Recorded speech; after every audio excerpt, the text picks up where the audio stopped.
अब देखिए अफ्रीका के पश्चिमी भागों में जहाँ पर छोटा सा द्वीप, यहाँ पे केप वर्दे हमने बताया था, केप वर्दे नामक द्वीप है जो इम्पोर्टेंट यहाँ पे पाया जाता है। उसके अलावा यहीं पर ये आपने पढ़ा था, ये है जिब्राल्टर जल संधि। जिब्राल्टर जल संधि जिसको भूमध्य सागर का प्रवेश द्वार, एंट्रेंस, या भूमध्य सागर की कुंजी कहा गया था, और ये यूरोप को अफ्रीका से अलग करता है, दो महाद्वीपों को अलग कर रहा है, इसलिए इंपॉर्टेंट है, और भूमध्य सागर को जोड़ रहा है अटलांटिक महासागर से। केप वर्दे के साथ साथ यहीं पर छोटे छोटे और भी द्वीप होते हैं, जैसे यहीं पर होते हैं कनारी द्वीप। आगे चलकर कभी आप पढ़ेंगे यहीं से कनारी जलधारा आएगी। तो कनारी द्वीपों के होने की वजह से जो है यहाँ से आने वाली जलधारा को कनारी जलधारा कहते हैं, जो कनारी जलधारा के रूप में जानी जाती है। तो इसलिए कनारी जो है आपके द्वीप भी यहीं पर पाए जाते हैं, इसी जगह पे। और दक्षिण में चले तो दक्षिण अटलांटिक महासागर में अगर हम लोग देखें तो दक्षिण अटलांटिक महासागर के पश्चिम में अगर हम देखें तो दक्षिण अमेरिका आ जाता है। दक्षिण अमेरिका का पूरा क्षेत्र है जो कि इस क्षेत्र में यहाँ पे पाया जाता है। और जो प्रमुख चीज दक्षिण अटलांटिक महासागर में मिलेगी वो यहाँ पर अमेजन नदी का बहाव। अमेजन नदी जैसे हमें पता है कि ब्राजील देश में बहती है और ये विश्व की सबसे बड़ी नदी है। तो बिगेस्ट रिवर अगर कहा जाए तो सबसे बड़ी नदी विश्व की अमेजन है, लेकिन विश्व की सबसे लंबी नदी, लेंथीएस्ट रिवर, रिवर नाइल है, नील नदी। तो बिगेस्ट और लेंदी में जो है आपके फर्क होता है। लंबाई के आधार पर जो है लंबी कहा जाता है, जो कि लेंथीएस्ट रिवर वर्ल्ड की कौन सी है, रिवर नाइल। तो रिवर नाइल जो है जिसको नील नदी कहते हैं, तो रिवर नाइल जो है ये आपके एक तरह से लेंथीएस्ट रिवर के रूप में जानी जाती है पूरे वर्ल्ड की। लेकिन किस आधार पर कहा जाता है, वो कहा जाता है आपके लाए गए जल की मात्रा के आधार पर, प्रति इकाई सेकंड, प्रति जो है इकाई क्षेत्रफल से कितना जल का बहाव हो रहा है या कितना कोई नदी जल डाल रही है, उस आधार पर हम नदी को बिगेस्ट रिवर कहते हैं। तो नील नदी सबसे दुनिया की सबसे जो है आपके एक तरह से लंबी नदी है, लेंथीएस्ट रिवर है। लेकिन बिगेस्ट रिवर की अगर हम बात करेंगे तो विश्व की सबसे बड़ी नदी अगर हम कहते हैं तो वो हो जाती है अमेजन। अमेजन आंसर हो जाता है। और ये अमेजन नदी अटलांटिक महासागर के क्षेत्र में यहाँ पर गिरती है और पूरा बहाव इसका अमेजन नदी का जो है ब्राजील के उत्तरी भागों में होता है, जिसके चारों तरफ जो है अमेजन जो है घने जंगल पाए जाते हैं। तो डेंस फॉरेस्ट होता है पूरे ब्राजील के क्षेत्र में, जो कि यहाँ पर पाए जाते हैं। ब्राजील सबसे बड़ा देश है दक्षिण अमेरिका का जो कि पाया जाता है। उसके अलावा अर्जेंटीना दूसरा बड़ा देश है जो कि पाया जाता है। और नीचे आने पर दक्षिण अमेरिका का कुछ स्ट्रक्चर ऐसे हो जाता है। तो दक्षिण अमेरिका का जो पार्ट है कुछ इस तरह का हो जाता है। तो ये जो पार्ट आया है ये अर्जेंटीना का भाग है, ये अर्जेंटीना देश है जो आपके यहाँ पे पाया जाता है इस तरह से। और ये जो दूसरा देश है, ये दूसरा येलो वाला, तो ग्रीन वाला ये है और येलो वाला ये है, तो ये चिली देश है, ये चिली देश है। तो अर्जेंटीना और चिली देश यहाँ पे आते हैं। उसके बाद फिर यहाँ पे एक द्वीप आने लगता है, इनके द्वीप है। और इसी के पास एक और द्वीप है यहाँ पे जो कि यहाँ दिख रहा है, ये देखिए ये द्वीप, इसको फॉकलैंड द्वीप कहते हैं। तो यहाँ पे ये है फॉकलैंड द्वीप। और एक द्वीप ये है जो कि इसी तरह से दो पार्ट में से बटा हुआ है। ऊपरी वाला भाग इसी तरह से अर्जेंटीना का है, नीचे वाला भाग चिली का है। ये जो भाग है ये कहलाता है फॉकलैंड। फॉकलैंड जो है, जो आइलैंड है, ये यूनाइटेड किंगडम का आइलैंड है और ये काफी चर्चा में आ गया। फॉकलैंड जो था ये सन 2000 के बाद, सन 2000 के बाद अगर देखा जाए तो ये काफी चर्चा में कब आया और उसके बाद खूब प्रश्न बनने लगे इस पर। एक्चुअल में जब ग्लोबल वार्मिंग तेजी पकड़ने लगी तो ग्लोबल वार्मिंग की तेजी पकड़ने की वजह से जब शोध होने लगे कि हाँ ग्लोबल वार्मिंग की वजह क्या है और किस तरह से जो है ग्लोबल वार्मिंग हो रही है, तो बताया गया कि जो आपके फॉकलैंड है, फॉकलैंड के ऊपरी वायुमंडल में जो है ओजोन छिद्र हो रहा है।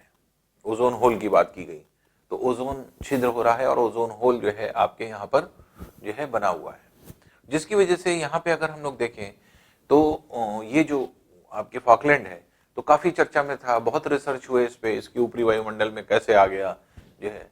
तो बताया जाता है कि जैसे जो भी ब्राजील या अर्जेंटीना के क्षेत्र में उद्योग रहे होंगे, उसी से धुएं निकले और जाकर के ऊपरी वायुमंडल में जाकर के जम गए, और टेम्परेचर कम पाया जाता है इसका यहाँ पे आसपास के क्षेत्र में, इसलिए ये कंडेंस कर गए। तो और जिसकी वजह से ओजोन छिद्र हुआ, ओजोन होल हुआ। ओजोन होल है क्या या होता क्या है, इसको हम लोग विस्तृत रूप से पढ़ेंगे जो है आपके एनवायरमेंट के टॉपिक में, जब हम लोग वायुमंडल पढ़ेंगे। तो वायुमंडल के पढ़ने पर जो है हम लोग इसको यहाँ पर देखेंगे। अब ये जो है इसके ऊपरी वायुमंडल में ओजोन छिद्र की बात हुई, तो जब देखा गया तो ये हुआ कि नहीं, ओजोन छिद्र यहाँ नहीं है। बाद में पता चला ओजोन छिद्र फॉकलैंड के ऊपरी वायुमंडल में नहीं, बल्कि अंटार्कटिका के ऊपरी वायुमंडल में है। अंटार्कटिका के ऊपर पाया जा रहा है ओजोन छिद्र। तो ये जो है आपके एक तरह से ओजोन छिद्र, जबकि जब चर्चा शुरू हुई फॉकलैंड के ऊपर बताया गया, तो फॉकलैंड के बारे में खूब पूछा गया प्रश्न, खूब एग्जाम में प्रश्न आने लगे। तो इसी वजह से आज भी फॉकलैंड के बारे में पूछा जाता है कि फॉकलैंड आइलैंड कहां पर स्थित है। दक्षिण अटलांटिक महासागर, उत्तरी अटलांटिक महासागर, दक्षिण प्रशांत महासागर, उत्तरी प्रशांत महासागर, इस तरह से आपके बहुत सारे जो है इसके नाम हो जाते हैं, या आप ये कह सकते हैं इसके क्वेश्चन आपके बनते हैं, और इस नाम से बहुत ज्यादा जो है आपके प्रश्न बने फॉकलैंड से संबंधित। उसके अलावा ये जो द्वीप है ये है Tierra del Fuego. Tierra del Fuego द्वीप, जिसका एक छोटा सा अंश यहाँ पे दिखाई पड़ रहा है, नीचे की तरफ है। तो टियारा डेल फ्यूगो इस तरह का द्वीप है जो कि इस क्षेत्र में पाया जाता है। और ये जो आकार है इसका इसका ऐसे आकार है, ये सींग जैसा आकार है, जैसे किसी चीज की सींग निकली हो, तो सींग जैसा आकार, हॉर्न। तो इसीलिए केप वर्दे इसको जो आपके इसका अंतिम बिंदु है, तो ये अंतिम बिंदु है, इसे किस नाम से जाना जाता है, इसे केप हॉर्न के नाम से जाना जाता है। तो केप हॉर्न दक्षिण अमेरिका का दक्षिणतम बिंदु है, तो केप हॉर्न के नाम से इसको जानते हैं, केप हॉर्न। ये प्रश्न पूछा जा सकता है, जो कि आप देखते हैं। तो केप हॉर्न जो है ये जो है आपके दक्षिण अमेरिका का दक्षिणतम बिंदु है। प्रश्न बहुत सारे पूछे जाते हैं, जैसे उत्तरी अमेरिका का दक्षिणतम बिंदु, फ्लोरिडा जो आपने पढ़ा था, फ्लोरिडा के दक्षिणतम बिंदु जो आपका है, वहीं पर जो है केप कैनेडी के नाम से जाना जाता है। ये जो आप देखते हैं, जो फ्लोरिडा का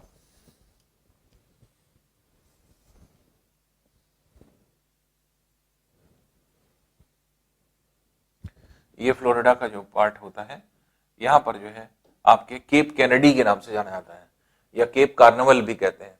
तो केप कार्निवल और केप कैनेडी ये उत्तरी अमेरिका के या यूएसए के आप ये कह सकते हैं, ये आपके एक तरह से यहीं पर आपके एक और वो होता है स्थान, जहां पर आपके केप कार्निवल है और यहीं पर है केप जो है कैनेडी। तो केप कैनेडी दक्षिणतम बिंदु हो जाता है आपके यूएसए का अगर हम लोग कहते हैं। उसी तरह से जब आपने ग्रीनलैंड पढ़ा था, ग्रीनलैंड में अगर हम लोग देखें तो ग्रीनलैंड में जो ग्रीनलैंड का पार्ट है, ये इसके अंतिम बिंदु को, ये जो इसका अंतिम बिंदु, इसे कहा जाता है केप फेयरवेल। तो केप फेयरवेल के नाम से जाना जाता है, जो कि इस क्षेत्र में यहां पर स्थित होता है। फिर इसके अलावा जैसे ग्रेट ब्रिटेन है, ग्रेट ब्रिटेन में अगर हम देखेंगे, ये ग्रेट ब्रिटेन का ये वाला जो पार्ट है, ये है ऐसे इस तरह का, ये, और ये इसका जो शेप है जैसे लगता है कि छिपकली की पूंछ, तो छिपकली की पूंछ जैसा ये पार्ट है ये। तो ये इंग्लैंड का दक्षिणतम बिंदु है, और क्योंकि छिपकली की पूंछ जैसा लगता है इसलिए लिजर्ड पॉइंट इसको कहा जाता है।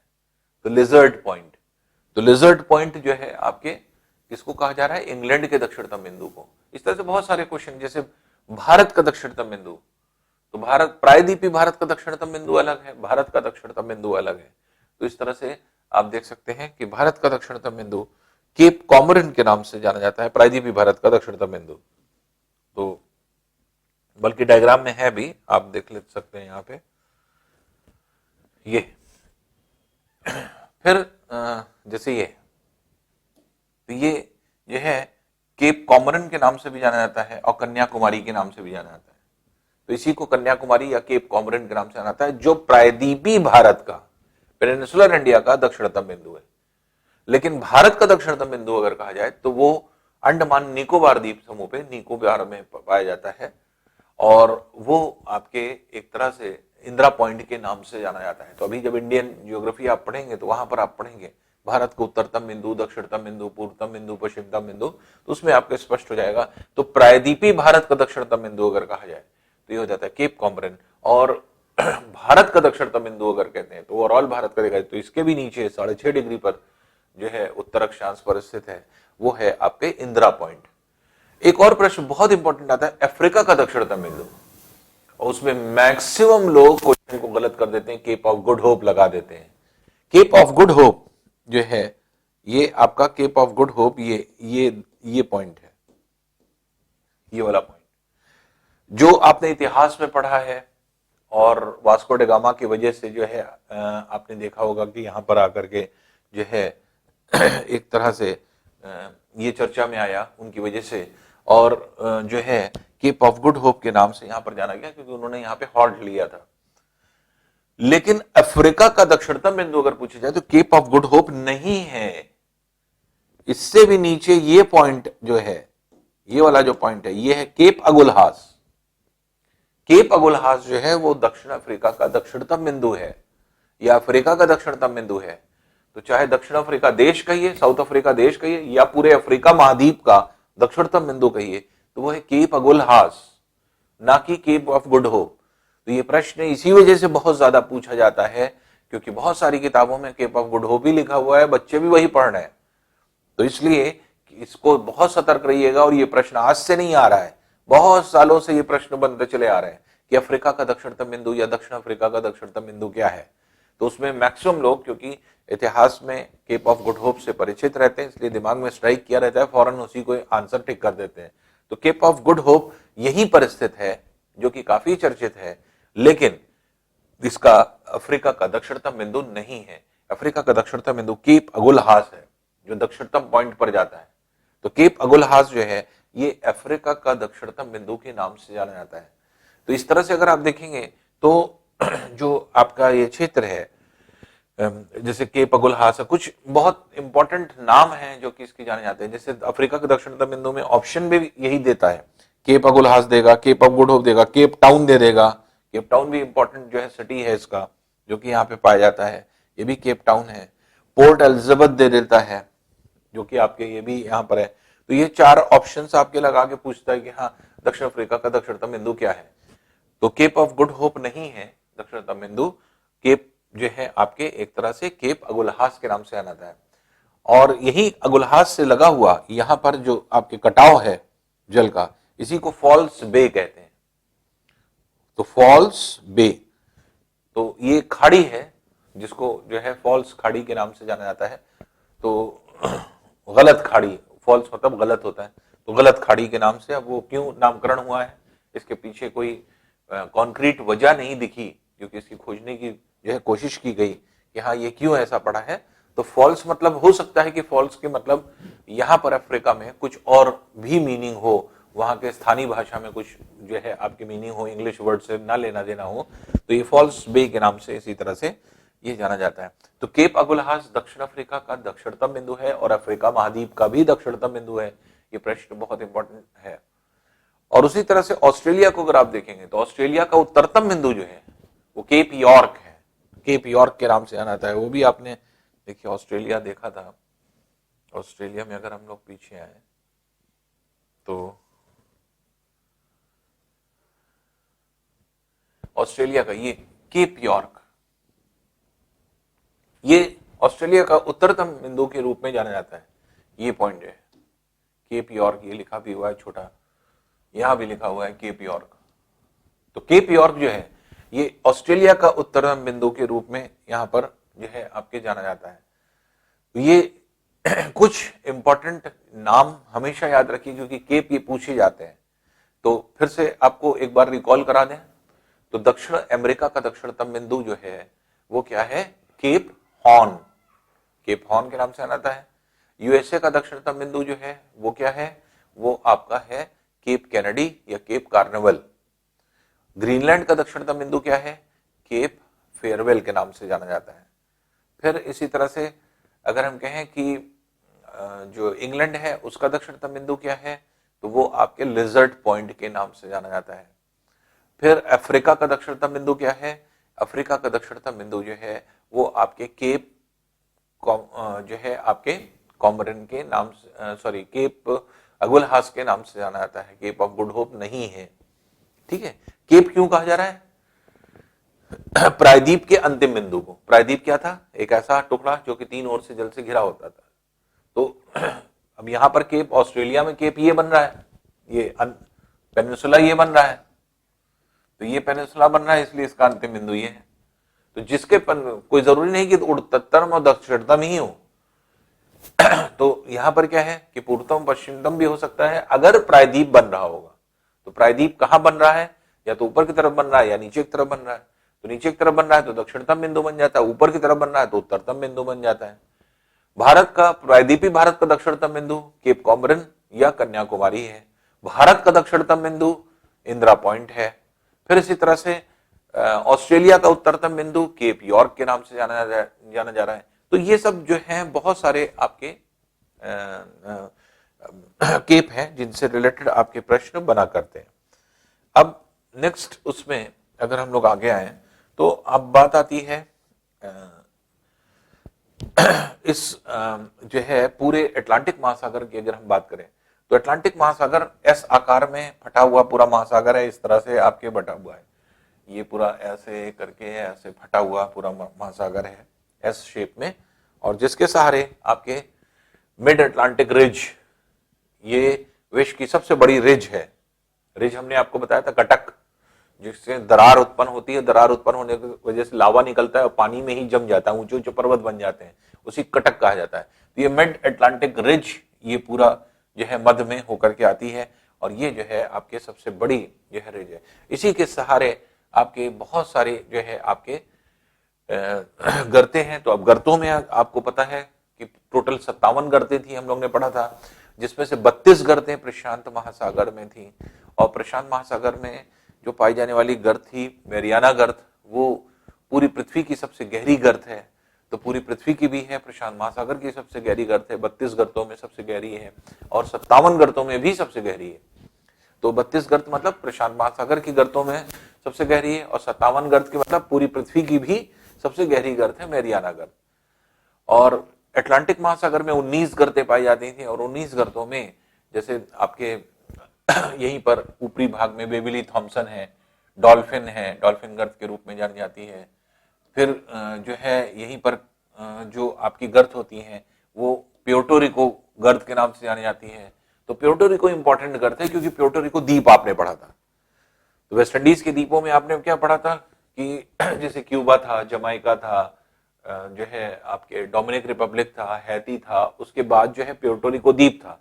तो प्यूर्टो रिको द्वीप जो है ये है, और उसी के पास ये पूरी गर्त पाई जाती है, इसीलिए इसका नाम क्या है, प्यूर्टो रिको गर्त। तो प्यूर्टो रिको गर्त पूरे अटलांटिक महासागर की सबसे गहरी गर्त है, तो सबसे गहरी गर्त के रूप में जाना जाता है इसको। तो प्यूर्टो रिको गर्त के नाम से इसको जाना जाता है। दूसरी इंपॉर्टेंट चीज, मिड अटलांटिक रिज इतना ऊंचा पर्वत है कि कहीं कहीं पर यह समुद्र में ऊपर तक आ गया है, या छिछले जल के रूप में पाया जाता है। और जहां पर जैसे उत्तरी अटलांटिक महासागर में अगर हम लोग देखें तो उत्तरी अटलांटिक महासागर जो है बहुत ही इंपॉर्टेंट महासागर हो जाता है। क्यों हो जाता है, क्योंकि उत्तरी अमेरिका जो है बाईं ओर है और यूरोप यहाँ है, ये आपस में जलमार्ग से यहाँ पर जुड़ता है, और यूरोप और पूरे उत्तरी अमेरिका को जोड़ने वाला जलमार्ग यहाँ पर स्थित है।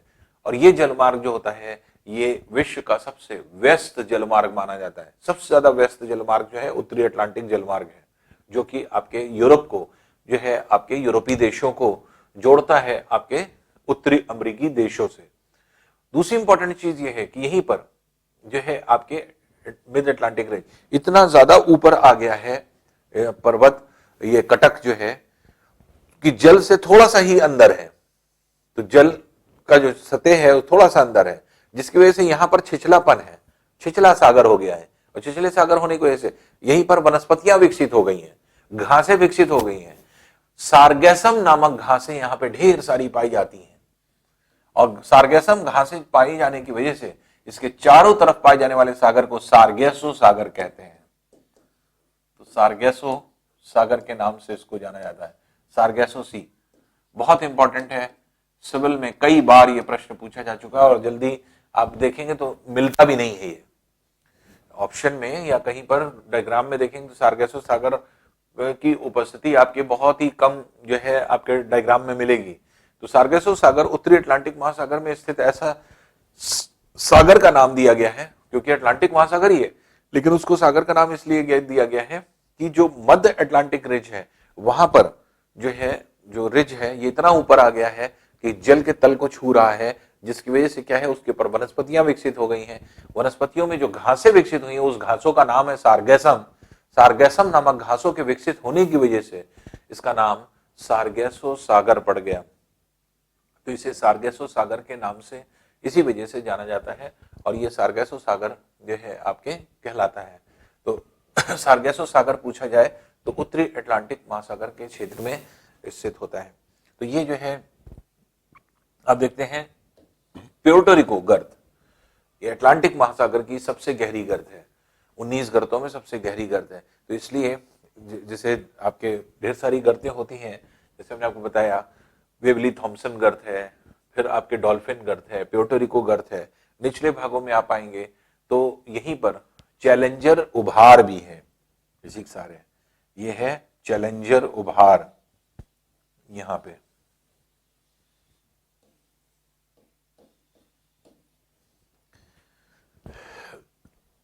जैसे ये रियो ग्रांडी राइज, तो रियो ग्रांडी उभार है, वैसा ही क्या है चैलेंजर राइज। तो चैलेंजर राइज यहीं पर पाया जाता है। तो चैलेंजर नाम की दो चीजें हो गई। आपने एक पढ़ा था चैलेंजर जो है आपके रिज, जो आपने पढ़ा था कटक, जिसके अंदर मैरियाना गर्त स्थित थी, वो थी प्रशांत महासागर में, उत्तरी प्रशांत महासागर में, फिलीपींस के द्वीपों के पास। वो चैलेंजर रिज थी, RIDGE। तो रिज, चैलेंजर रिज कब पूछा जाएगा तो कहां स्थित है, तो उत्तरी अटलांटिक महासागर में। लेकिन चैलेंजर राइज अगर पूछा जाएगा, राइज मतलब होता है उभार, उठा हुआ। तो चैलेंजर उभार क्योंकि मिड अटलांटिक रिज है, ये उभार है, तो इसलिए जैसे रियो ग्रांडी राइज है तो ये भी उभार ही है रियो ग्रांडी के नाम से, क्योंकि यहाँ पे रियो ग्रांडी शहर स्थित है दक्षिण अमेरिका का। तो इसलिए रियो ग्रांडी राइज इसको कहा गया, जो उभार है यहाँ पर। उसी तरह से यहाँ पर जो उभार है, जो मिड अटलांटिक रिज हमने आपको एक्सप्लेन किया कि जो आपके एक तरह से भूमि फटने की वजह से लावा बाहर की ओर निकला और ऊपर ऊंचे ऊंचे पर्वतों का निर्माण हो गया। तो ये ऊंचे पर्वत हैं एक तरह से महासागर के भीतर, महासागर के अंदर, जल के अंदर ऊंचे ऊंचे पर्वत हैं, इन्हीं को मिड अटलांटिक रिज कहा गया, जो कि विश्व की सबसे बड़ी रिज है। तो ये इसी जो दक्षिणतम भाग है इसका, इसको चैलेंजर राइज के नाम से जाना जाता है। तो ये प्रश्न भी जब आता है तो इसमें बहुत सतर्कता से देखने की जरूरत है कि चैलेंजर राइज दिया है या रिज दिया है। अगर चैलेंजर रिज दिया है तो उसका आंसर क्या हो जाएगा, उत्तरी अटलांटिक महासागर, जहां मैरियाना गर्त हम लोग ने पढ़ा था। मैरियाना गर्त जो है आपके चैलेंजर रिज में स्थित है, जबकि ये क्या है, ये भी रिज है लेकिन इसका नाम चैलेंजर राइज है।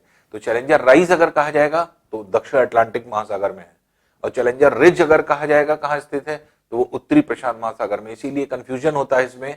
व्यक्ति ने अगर मान लीजिए एक पढ़ लिया या बहुत ध्यान नहीं दिया, चैलेंजर बस पढ़ लिया, तो चैलेंजर चैलेंजर चैलेंजर चैलेंजर आपने नाम खाली दिमाग में रख लिया और कहीं एक जगह पढ़ लिया, मान लीजिए जो है आपने प्रशांत महासागर का ही पढ़ लिया, तो आपके दिमाग में ये रहेगा चैलेंजर तो प्रशांत महासागर में है। चैलेंजर दोनों जगह है, दोनों जो है आपके एक तरह से प्रशांत महासागर में भी, अटलांटिक में भी। प्रशांत में है चैलेंजर रिज, चैलेंजर कटक, और यहां पर क्या है दक्षिण अटलांटिक महासागर में चैलेंजर उभार, चैलेंजर राइज जिसको कहा जाता है। तो बस यही आपके नाम का फर्क है, बाकी दोनों कटक हैं, ये भी कटक है, ये भी कटक है, दोनों कटक है, लेकिन यहां पर राइज के नाम से जाना जाता है, वहां पर रिच के नाम से जाना। तो चैलेंजर राइज, रिच और चैलेंजर राइज दोनों अलग अलग चीजें हैं। तो चैलेंजर रिच जो है वो एक तरह से आप ये कह सकते हैं कि ये उत्तरी प्रशांत महासागर में है, और जो आपके चैलेंजर राइस है वो दक्षिण अटलांटिक महासागर में स्थित क्षेत्र होता है, जो कि यहाँ पर स्थित होता है। तो इसमें अगर हम लोग देखें तो ये जो है आपके पार्ट हो जाता है पूरे अटलांटिक महासागर, और अटलांटिक महासागर जो है एक तरह से हम ये कहेंगे कि ये दूसरा बड़ा महासागर था जिसको हम लोग ने यहाँ पर आकर के जो है लगभग समाप्त किया। अब हम आते हैं तीसरे महासागर की तरफ। तीसरा महासागर क्या है? अटलांटिक के बाद आपके आएगा हिंद। तो पहले सबसे बड़ा क्या था? प्रशांत महासागर, जो पूरी पृथ्वी के 1/3 एरिया पर स्थित था, जो कि 165 मिलियन वर्ग किलोमीटर क्षेत्रफल में पाया जाता था। तो वो जो है आपके, और पूरी पृथ्वी का क्षेत्रफल हमने कितना बताया था? 509.9 मिलियन वर्ग किलोमीटर। उसका 1/3 भाग 1/3 165 मिलियन वर्ग किलोमीटर जो है आपके एक तरह से ये क्षेत्रफल था प्रशांत महासागर का। इसका लगभग आधा, 165 का लगभग आधा 82 मिलियन वर्ग किलोमीटर क्षेत्रफल जो था वो आपके पाया जाता है इसमें, जो अटलांटिक महासागर में पाया जाता है।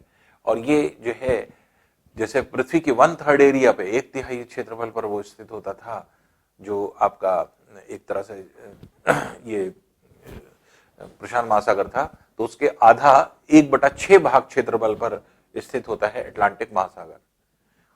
अब जो तीसरा बड़ा महासागर आता है वो होता है हिंद महासागर, इंडियन ओशन।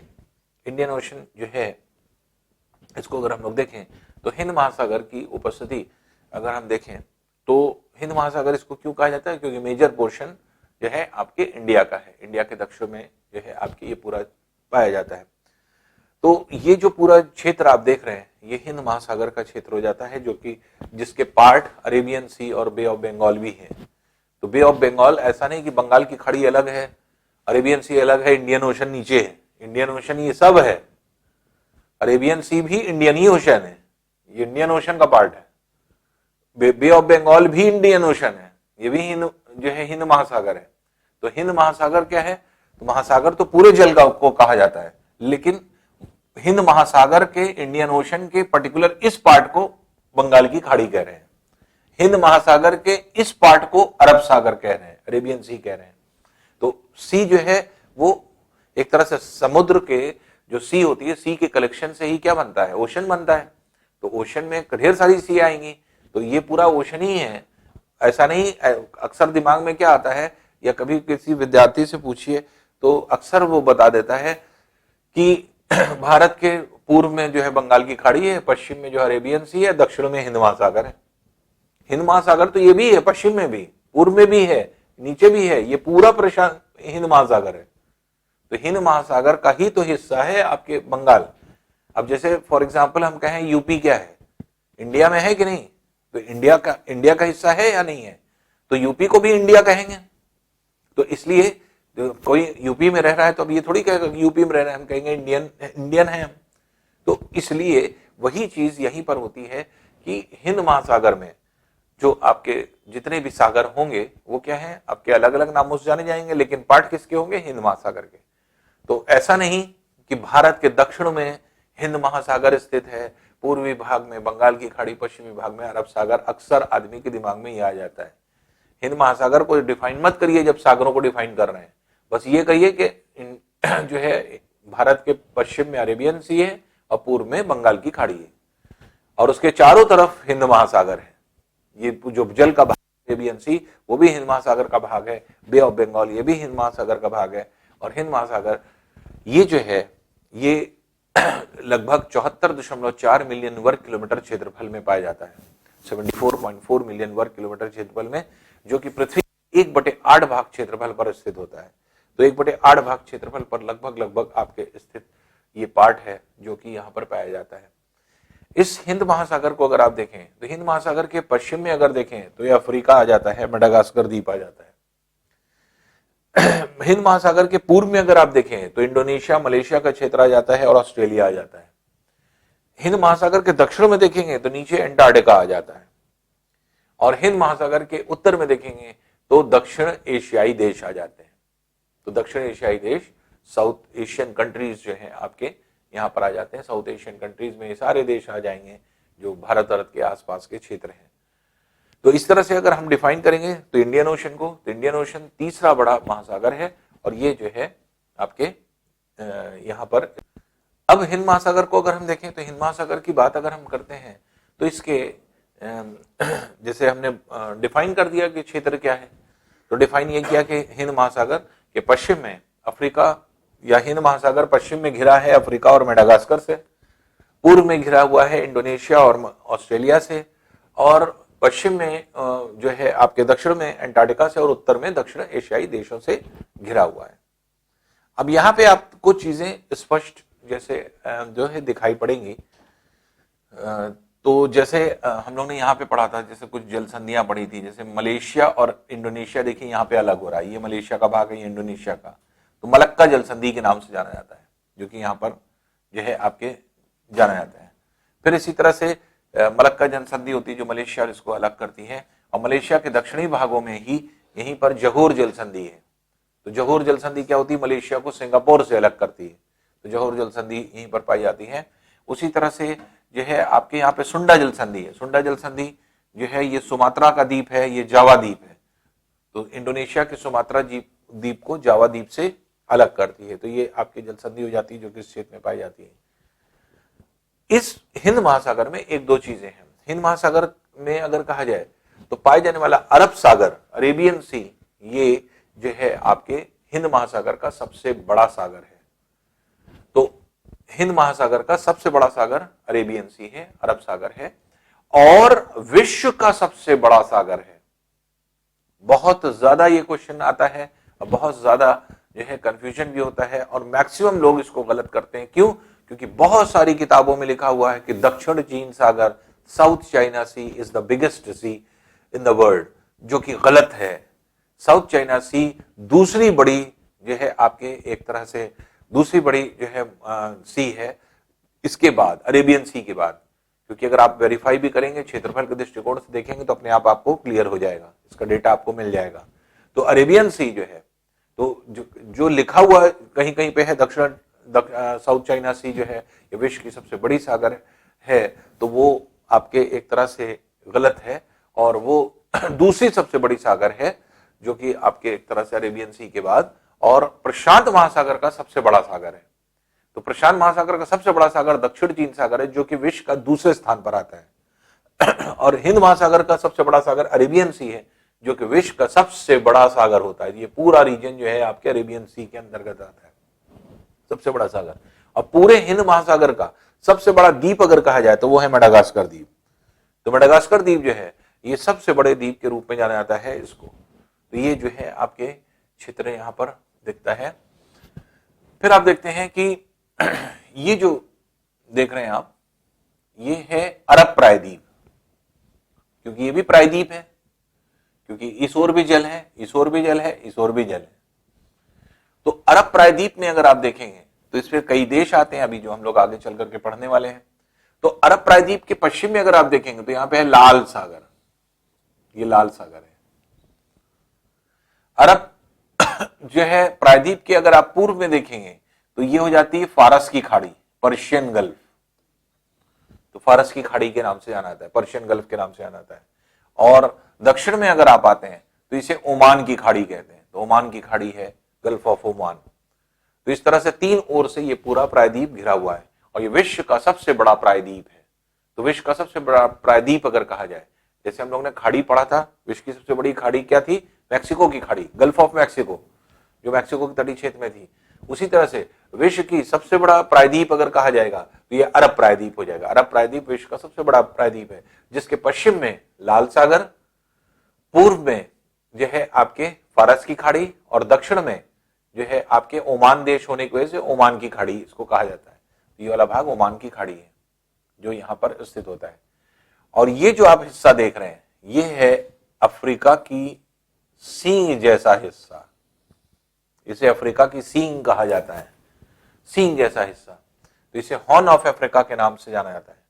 तो हॉर्न ऑफ अफ्रीका में तीन देश आते हैं, ये पूरे तीन देश इसमें सम्मिलित होते हैं। देखिए यहां से यहां तक ये पूरा क्षेत्र, इसमें जो तीन देश सम्मिलित हो रहे हैं उसमें ये है सोमालिया, ये है इथोपिया, और ये जो छोटा सा भाग देख रहे हैं आप, ये देखिए जिबूती, डी से लिखा जाता है, DJIBOUTI, डी लेकिन साइलेंट है, इसको जिबूती पढ़ते हैं। तो इस तरह से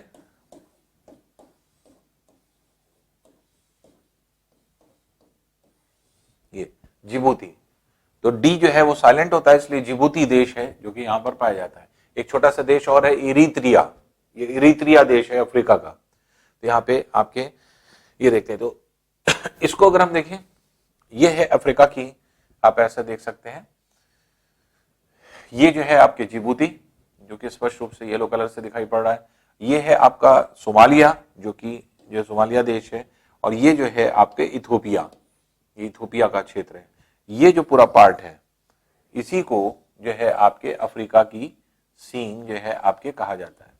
तो अफ्रीका की सींग में 3 देश सम्मिलित होते हैं, सोमालिया, इथोपिया और जिबूती। तो इसलिए जो है आपके, और इरीत्रिया ये है, ये जो इसी से मिला हुआ तो लेकिन इरीत्रिया अफ्रीका की सींग में नहीं आता। तो इरीत्रिया का ये पूरा जो आपके ये वाला पूरा पोर्शन दिख रहा है, ये है पूरा इरीत्रिया। तो प्रश्न पूछा जाता है, बहुत इंपॉर्टेंट प्रश्न होता है कि हॉर्न ऑफ अफ्रीका में निम्न में से कौन सा देश सम्मिलित नहीं होता? अफ्रीका की सींग में से, इसे अफ्रीका की सींग कहते हैं, तो अफ्रीका की सींग में कौन सम्मिलित नहीं होता? तो हॉर्न ऑफ अफ्रीका 3 देशों को कहा जाता है, 3 देशों को सम्मिलित रूप से। तो ये आपका हॉर्न ऑफ अफ्रीका के नाम से जाना जाता है। तो जिसमें सोमालिया, इथोपिया और जिबूती आते हैं। तो सोमालिया, इथोपिया और जिबूती ये क्या है? ये आपके एक तरह से ये जो आप देख रहे हैं, तो ये जो पूरा पार्ट होता है, ये जो है एक तरह से इसको अगर हम देखेंगे तो ये अफ्रीका की सींग हॉर्न ऑफ अफ्रीका के नाम से जाना जाता है। और हॉर्न ऑफ अफ्रीका में अगर आप देखेंगे तो उसी में 3 देश आएंगे, सोमालिया, इथोपिया और जिबूती। इरीत्रिया नहीं आएगा। इसलिए जब भी ये प्रश्न आया है 4 यही ऑप्शन बन करके आए हैं, सोमालिया, इथोपिया, जिबूती और इरीत्रिया। इरीत्रिया को जो है आपके एक तरह से चौथा ऑप्शन बनाया गया है। तो निम्न में से कौन अफ्रीका की सींग में सम्मिलित नहीं है, पूछा जाता है। तो अफ्रीका की सींग में कौन सम्मिलित नहीं है? इरीत्रिया सम्मिलित नहीं है। और यहाँ पे आप स्पष्ट रूप से देख सकते हैं, ये लाल सागर है जो कि ये प्रायद्वीप है, तो इस प्रायद्वीप पे, और यमन देश, हमने आपको बताया था कि ओमान देश यहाँ पर है, ये ओमान है। तो ओमान के पास ये जो पूरा भाग होता है, ये ओमान की खाड़ी है।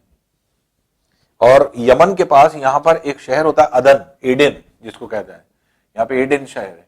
उसी वजह से ये जो अंदर का पार्ट है इसको कहा जाता है अदन की खाड़ी, गल्फ ऑफ एडेन। तो गल्फ ऑफ एडेन के नाम से जाना जाता है इसे। तो इसमें जैसे ये पूरा क्षेत्र, जैसे ये ओमान है और ये यमन है, तो ये जो पूरी ये ओमान का क्षेत्र है, ओमान की खाड़ी, ये पूरा जो है ओमान की खाड़ी में आएगा ये पार्ट। और इधर वाला जो पार्ट है ये क्या कहलाता है? ये कहलाता है यमन देश में, यहीं पर क्या है? एडन। तो इसको अदन की खाड़ी कहते हैं। तो अदन की खाड़ी ये है जो कि इस क्षेत्र में पाया जाता है। ये लाल सागर है, ये फारस की खाड़ी है, ये वाला ओमान की खाड़ी है। तो ओमान की खाड़ी के नाम से इसको जाना जाता है। इसके अलावा यहां पे अगर आप देखें तो ये जो यहां पर एक जलसंधि है, ये जलसंधि क्या होती है? ये जलसंधि है और ये बब अल मंडेब जलसंधि कहलाती है। बब अल मंडेब जलसंधि जो बहुत पतला जल का भाग होता है, जो किसको अलग कर रहा है? एशिया को। ये क्या है? अरब प्रायद्वीप किसमें आता है? एशिया में। एशिया को अफ्रीका से अलग करता है। तो इसलिए ये इंपॉर्टेंट हो जाती है जलसंधि। तो वो जलसंधियां सबसे ज्यादा इंपॉर्टेंट है जो 2 महाद्वीपों को अलग कर रही हैं और 2 महासागरों को जोड़ रही हैं। तो 2 महाद्वीपों को, जैसे अफ्रीका को यूरोप से अलग करने वाली आपने पढ़ा था क्या है? जिब्राल्टर जलसंधि। जिब्राल्टर जो भूमध्य सागर का प्रवेश द्वार भी कहलाता था, तो वो अफ्रीका महाद्वीप को अलग कर रही है यूरोप से, यूरोप महाद्वीप से। ये भी क्या है? अफ्रीका महाद्वीप को एशिया से अलग कर रही है। तो अफ्रीका एशिया से अलग होता है बब अल मंडेब जलसंधि। तो इसे आंसुओं की जलसंधि भी कहा जाता है।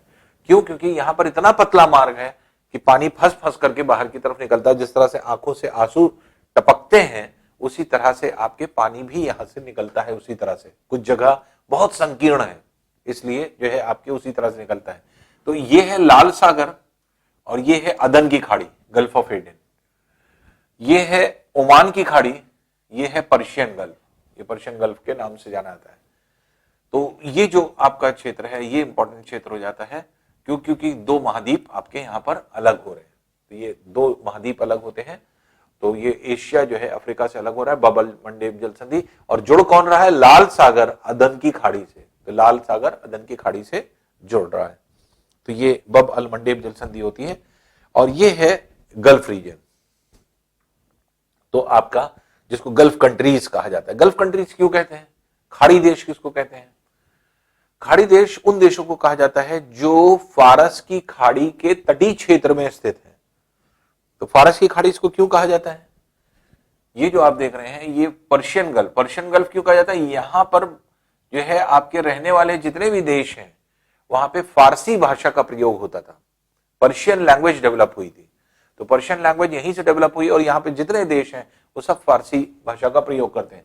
तो जितने जो है वेस्टर्न एशिया के कंट्री हैं वो सब पर जो है आपके एक तरह से गल्फ कंट्रीज में नहीं आते। नॉर्मली आदमी क्या है, आदमी कहता है कि गल्फ में गया है, गल्फ कंट्रीज में गया है, तो नॉर्मली आदमी के दिमाग में होता है कि गल्फ कंट्रीज में गया है तो इसके मतलब कि सऊदी अरेबिया की तरफ जितने भी देश हैं वो सब गल्फ कंट्रीज में होते हैं। ऐसा नहीं है। गल्फ कंट्रीज सिर्फ वो कंट्री हैं जो पर्शियन गल्फ के तटीय क्षेत्र में स्थित हैं, उन्हीं को गल्फ कंट्रीज कहा जाता है। तो फारस की खाड़ी के तटीय क्षेत्र में स्थित देशों को खाड़ी देश कहते हैं, तो खाड़ी देश के नाम से आना था है। और ये खाड़ी देश आप स्पष्ट रूप से इस डायग्राम में ज्यादा क्लियरली देखेंगे, ये खाड़ी देश है क्योंकि पर्शियन गल्फ में ये, तो इसमें ईरान आ जाएगा जिसके तटीय क्षेत्र में, ये आ जाएगा इराक आ जाएगा, ये छोटा सा भाग है कुवैत का, ये कुवैत आ जाएगा, सऊदी अरेबिया आ जाएगा, ये पूरा सऊदी अरेबिया का भाग है, ये आपके बहरीन आ जाएगा, बहरीन का भाग है, कतर जो है, फिर ये यूएई यूनाइटेड अरब एमिरेट्स जो है आपके ये आ जाएगा यूएई, और ये जो है ओमान आ जाएगा। ये पूरा खाड़ी के देश में आता है। अब जैसे जॉर्डन है, खाड़ी देश नहीं है, सीरिया है, खाड़ी देश नहीं है, यमन है, खाड़ी देश नहीं है, इजराइल है, लेबनान है, खाड़ी देश नहीं है। तो खाड़ी देश सारे देश नहीं है, खाड़ी देश सिर्फ वही देश हैं जो पर्शियन गल्फ के फारस की खाड़ी के चारों तरफ आते हैं, और यहां पे फारसी भाषा का प्रयोग होता है इन सभी देशों में। तो क्या आ जाएगा? ईरान आ जाएगा, इराक आ जाएगा, कुवैत आ जाएगा, फिर यहीं पर है आपके बहरीन है, कतर जो आपका पार्ट होता है, तो कतर का जो इंपॉर्टेंट पार्ट जो आपके है वो आप ये कह सकते हैं कि बहरीन के रूप में जाना जाता है, यूएई है, सऊदी अरेबिया का क्षेत्र है, और ओमान देश है। तो ये सब जो है आपके एक तरह से गल्फ कंट्रीज के रूप में जाने जाते हैं। गल्फ कंट्रीज में सीरिया नहीं आएगा, जॉर्डन नहीं आएगा, लेबनान नहीं आएगा, इजराइल नहीं आएगा, मिस्र नहीं आएगा, यमन नहीं आएगा, ये सब नहीं आएगा। मिस्र तो वैसे भी जो है अफ्रीका का देश हो जाता है, यहां से अफ्रीका हो जाता है, ये पूरा जो है आपके अफ्रीका का पार्ट। तो ये जो है अगर आप देखेंगे तो बेसिकली जो आपका जो क्षेत्र है, या आप ये कह सकते हैं कि जो यहां पर पाया जाता है ये क्षेत्र, तो ये पूरा फारस की खाड़ी के रूप में डेवलप है। और ये बहुत ही ज्यादा डेवलप्ड इसलिए है, वजह यह है कि इस खाड़ी में, ये खाड़ी विश्व की सबसे प्रेशियस खाड़ी मानी जाती है, बहुमूल्य खाड़ी। बहुमूल्य खाड़ी क्यों? क्योंकि इसी पूरी खाड़ी में जो है आपके एक तरह से पेट्रोल के भंडार स्थित है।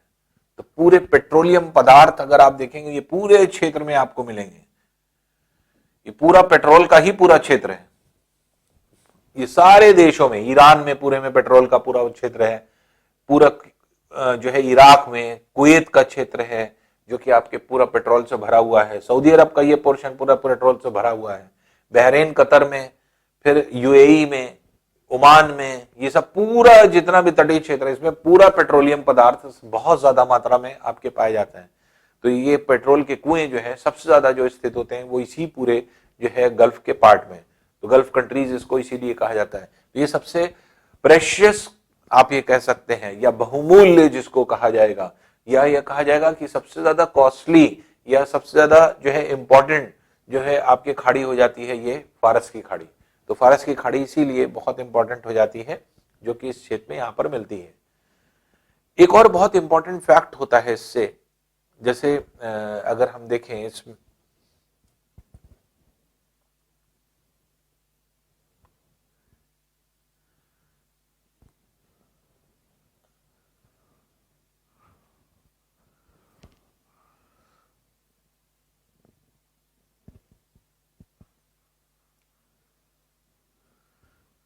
थोड़ा सा यहाँ वर्ल्ड के मैप पे अगर हम ध्यान दें तो हमें ज्यादा क्लियर पता चलेगा।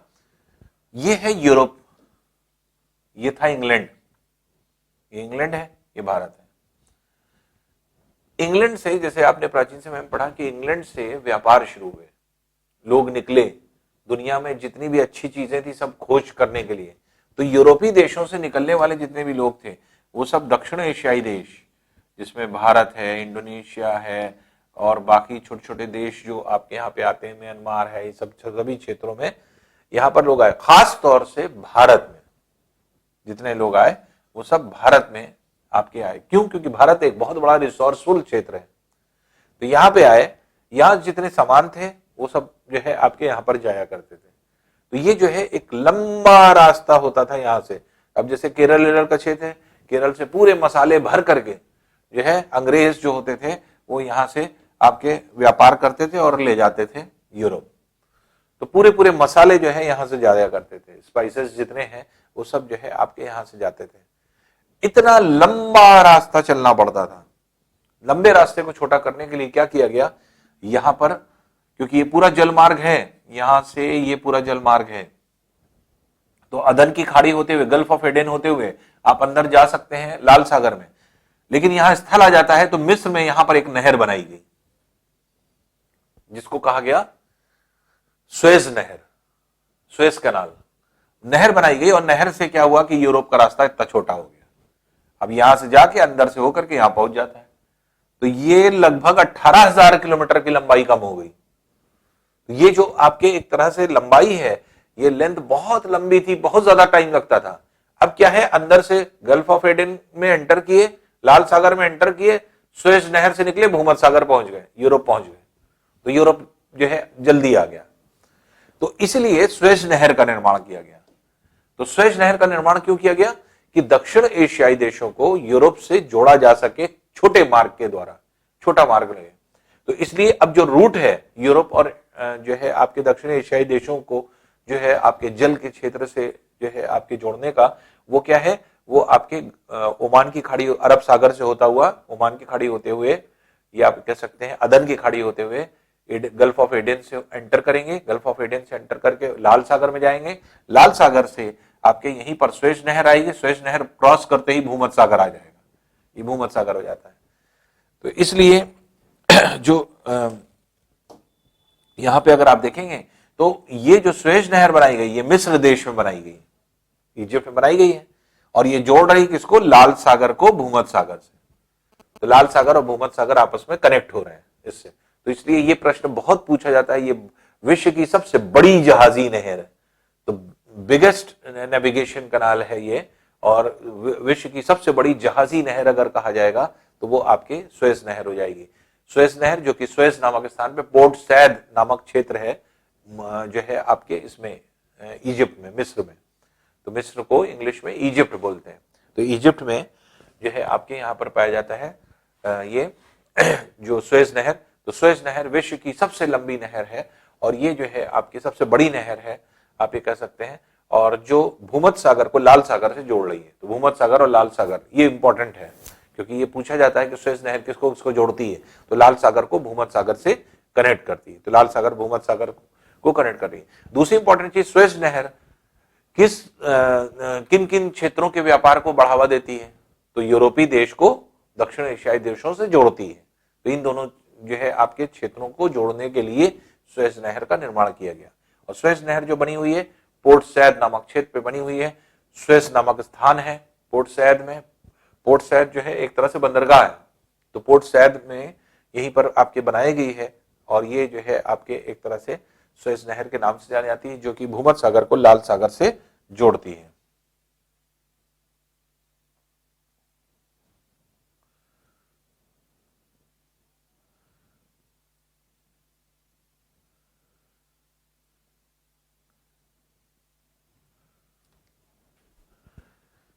तो ये यहां पे आप देख सकते हैं, ये ज्यादा क्लियर है। ये लाल सागर का पार्ट दिख रहा है, ये भूमध्य सागर का पार्ट दिख रहा है, ये है, ये आपका जो है इजिप्ट का पार्ट दिख रहा है। ये जो जल का भाग आ रहा है यही है आपका सुएज नहर।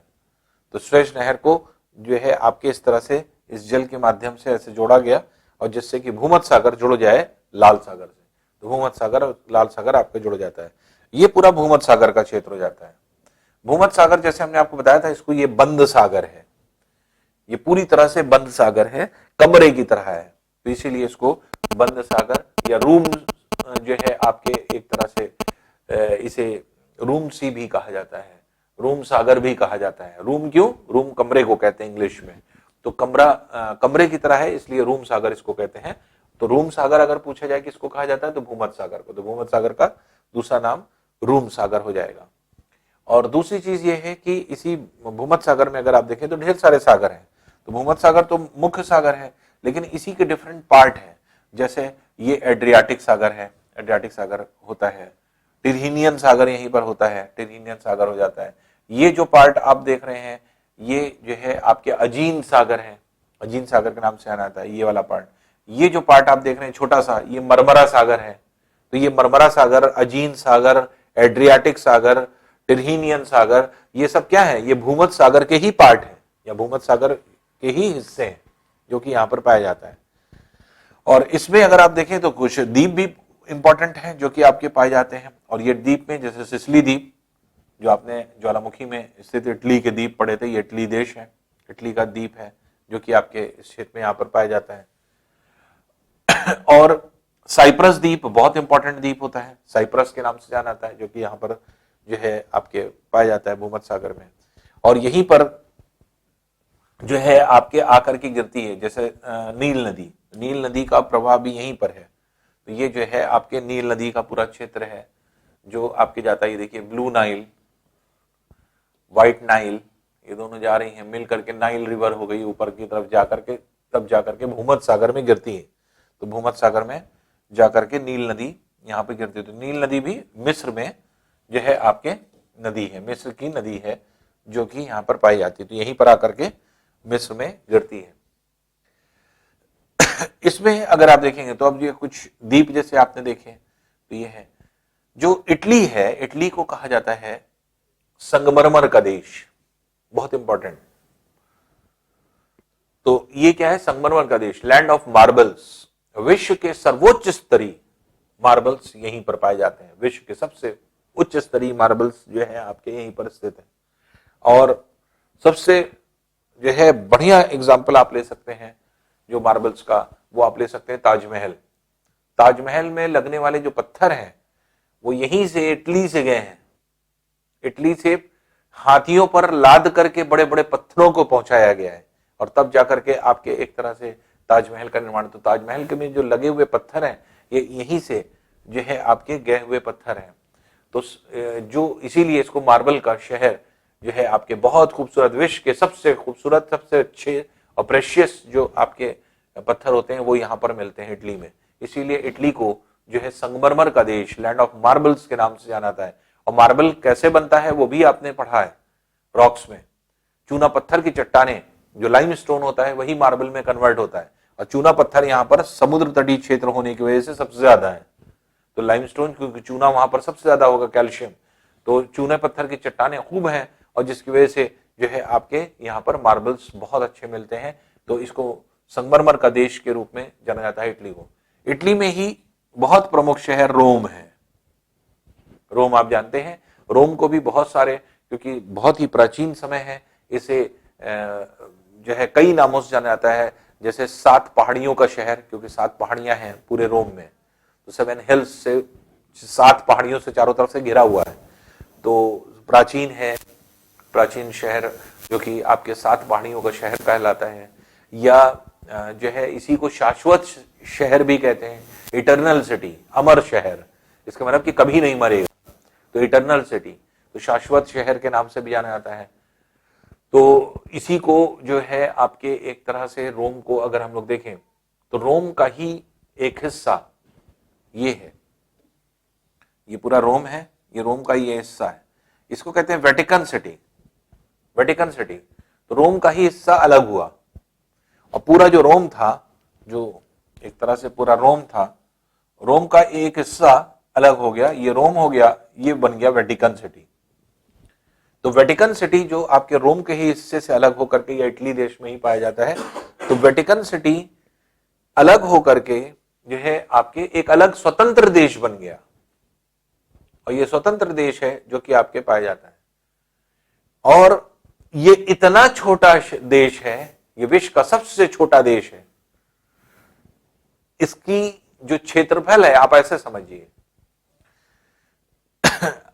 अगर आप इसको लगभग देखेंगे तो अगर हम स्क्वायर शेप में इसको बना दें, इसके क्षेत्रफल को, तो 200 मीटर लंबा, 200 मीटर चौड़ा, आप ऐसे कह सकते हैं। 200 मीटर इधर जाइए, 200 मीटर इधर जाइए, पूरा देश खत्म। 200 मीटर में बसा हुआ है, जिसका क्षेत्रफल मात्र 0.44 वर्ग किलोमीटर है। तो ये 1 वर्ग किलोमीटर भी क्षेत्रफल नहीं है। क्षेत्रफल जो है 1 वर्ग किलोमीटर भी नहीं है। तो आप ऐसे मान लें कि बहुत छोटा देश है, सबसे छोटा देश है, जिसमें केवल 900 लोग रहते हैं। तो ये पूरे उतने जो है आपके क्षेत्र में एक छोटा सा आप रीजन मान लीजिए, उसमें 900 लोग पहले थे। अब इस टाइम क्या है वो नहीं पता, क्योंकि यहां पर जनसंख्या घट रही है। यहां पर एक तरह से शादियां लोग नहीं करते, तो इसलिए जो है आपकी जनसंख्या इसमें घट रही है। तो 900 लोग में भी अब पता नहीं कितने रह गए। तो इसलिए जो है आपके एक तरह से वेटिकन सिटी जो है रोम का ही हिस्सा है।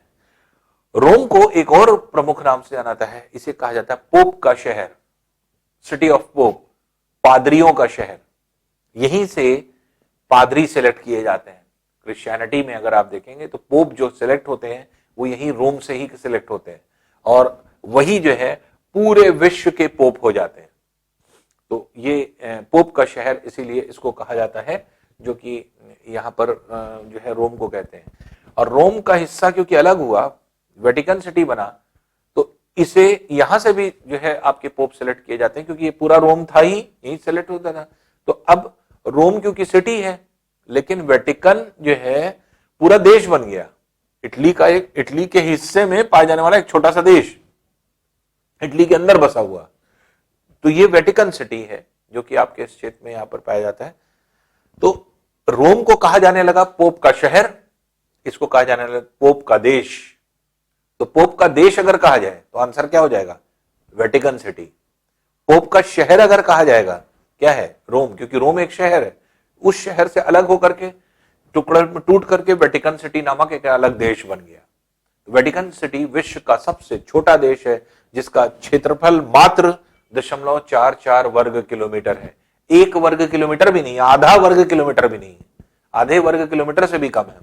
तो इसलिए जो वेटिकन सिटी विश्व का सबसे छोटा देश है, जो कि इस क्षेत्र में यहां पर पाया जाता है। और ये जो अगर आप देखेंगे तो ये जो क्षेत्र है, तो रोम क्योंकि शहर है इसलिए पादरियों का शहर, क्योंकि ये पूरा पादरियों का ही क्षेत्र है। पोप का, इसे पोप का जो है शहर, सिटी ऑफ पोप के नाम से जाना जाता है, और इसे पोप का देश कहा जाता है, लैंड ऑफ पोप्स के नाम से जाना जाता है। तो लैंड ऑफ पोप्स अगर कहा जाए तो आंसर वेटिकन सिटी हो जाएगा, सिटी ऑफ पोप कहा जाए तो रोम हो जाएगा, जो कि इस क्षेत्र में यहां पर पाया जाता है। इसीलिए रोम को 7 पहाड़ियों का शहर, अमर शहर, इटर्नल सिटी या शाश्वत शहर, या फिर रक्तवर्ण महिला का भी शहर इसको कहा जाता है। फिर आपके एक तरह से इसको जो है रोम को जो है आपके इसको पोप का शहर भी कहते हैं। तो ये सब जो है इंपॉर्टेंट चीजें हो जाती हैं जो कि इटली से संबंधित है। इटली के ही तटीय क्षेत्र में यहां पर एक इसका बहुत ही खूबसूरत जो है आपके शहर है, बहुत खूबसूरत शहर। और ये खूबसूरत शहर जो है आपके इस एड्रियाटिक सागर के तटीय क्षेत्र में स्थित है। इस शहर का नाम है वेनिस। वेनिस नामक बहुत खूबसूरत शहर, एड्रियाटिक सागर का सबसे खूबसूरत। एड्रियाटिक सागर में ढेर सारे शहर हैं जो तटीय क्षेत्र में यहां पर पाए जाते हैं, क्योंकि ये पूरा एड्रियाटिक सागर है। सबसे खूबसूरत शहर यही है, वेनिस। और वेनिस की को जाना कैसे लोगों ने? वेनिस को जाना सिर्फ शेक्सपियर की वजह से। विलियम शेक्सपियर ने जितनी भी नॉवेल लिखी हैं, कोई ऐसी नॉवेल नहीं है जहां पे वेनिस का जिक्र ना हो, क्योंकि यहीं पे रहते थे, यहीं पर लिखते थे। तो इसलिए जो है आपके वेनिस का जिक्र इन्होंने खूब किया है। तो चाहे मर्चेंट ऑफ वेनिस देख लीजिए, किंग लियर देख लीजिए, एज यू लाइक इट देख लीजिए, मैकबेथ देख लीजिए, सब में ये जिक्र है। तो ये जो है एक तरह से वेनिस को चर्चा में कौन लाया?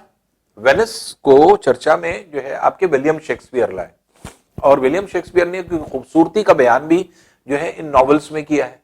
तो जितनी भी उन्होंने नॉवेल्स लिखी हैं, लगभग लगभग आप देखेंगे सीन वेनिस का जरूर होता है। तो वेनिस का सीन जो है आपके डाला जाता है और उन्होंने उसकी खूबसूरती को बयान भी किया है। तो ये एड्रियाटिक सागर है, एड्रियाटिक सागर के तटीय क्षेत्र में ये वेनिस शहर स्थित होता है। और ये वेनिस शहर जो है ये एक तरह से क्या कहलाता है? एड्रियाटिक की रानी, क्वीन ऑफ एड्रियाटिक इसीलिए कहा गया। तो एड्रियाटिक सागर की क्वीन है ये, इसका मतलब कि एक ऐसा शहर जो कि एक तरह से रानियों की तरह से है, जो कि पूरे एड्रियाटिक सागर के तटीय क्षेत्र में पाए जाने वाले सभी शहरों में सबसे खूबसूरत जो है माना जाता है। तो वेनिस जो है एक तरह से जो है आपके एड्रियाटिक की रानी, क्वीन ऑफ एड्रियाटिक के नाम से जाना जाता है इसको, इस पूरे क्षेत्र को। तो ये जो है आपके क्षेत्र हो जाता है जो कि यहां पर है। अभी और भी कुछ चीजें हैं जो कि अंदर एक्सप्लेन करना बाकी है, तो इसको आगे एक्सप्लेन करते हैं।